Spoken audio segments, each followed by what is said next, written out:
what I realized about having traveled, having learned, having read, is that when customers come in to solace or experience the T Barnes Beauty brand, they're connecting with the fact that we have something to talk about. For a lifestyle of beauty,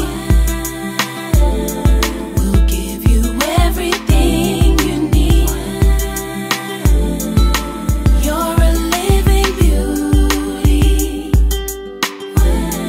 at T Barnes Beauty, at T Barnes Beauty.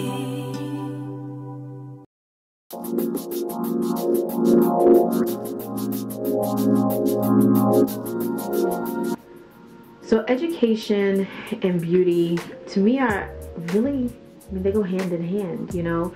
I mean, on a real basic level, right, when you're in a business, you want to educate your client on what it is that you're doing and what products you have to offer them that will be helpful for their service. So that's at a real basic level. But getting people to accept themselves, love themselves, you know, it's an education of a whole different kind of level.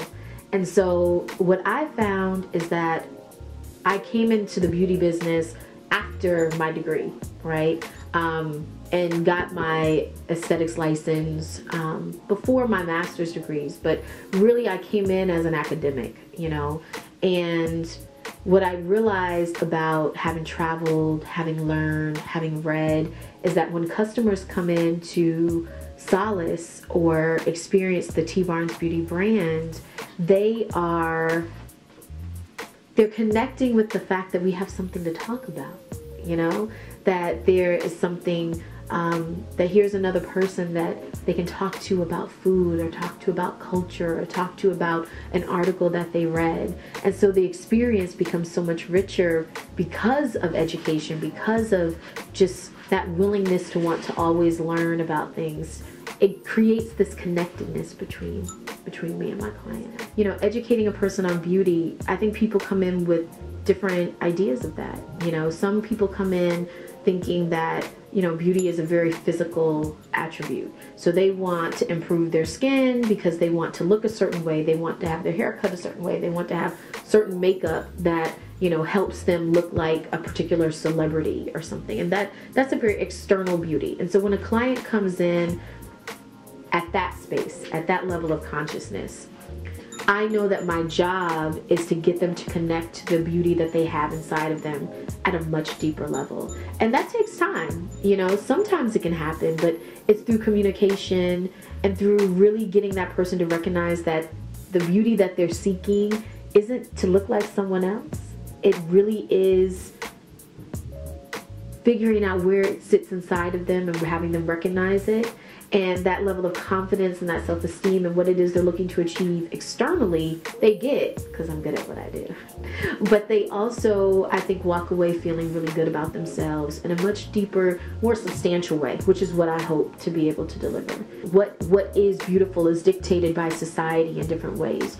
And so I will have clients that, you know, hate their hair, hate their skin color, or want to be lighter, and these are real issues that, you know, okay, at the surface level, I'm sure other estheticians aren't necessarily thinking about, you know, how do I heal this person's sense of themselves historically? And that's kind of where I bridge, and what makes me, I think, a little different. I know the history behind beauty. I know why there are certain women who want to always wear weave, and weaves are big money, you know, like, but I try to figure out, well, before we go there, why do you feel like you need it? Now, I'm not saying you can't have it, because I love big hair. You want to be fabulous, I'm with you. But I want you to want that and not be addicted to it because you think you need that to be beautiful. What I find is that, okay, for products, I make a really good skincare line. And I have a top-of-the-line cosmetic line. I know the ingredients that are in it. I've hand-picked the manufacturers that I use. The woman, honestly, for the skincare line is meticulous about quality, to a point where she's almost a little cuckoo, but that's fine with me because I know what I get. So I know that I have a strong product. And so it kind of sells itself. I mean, I always said if I can make a really good product, then I don't have to worry about selling it because it'll sell itself.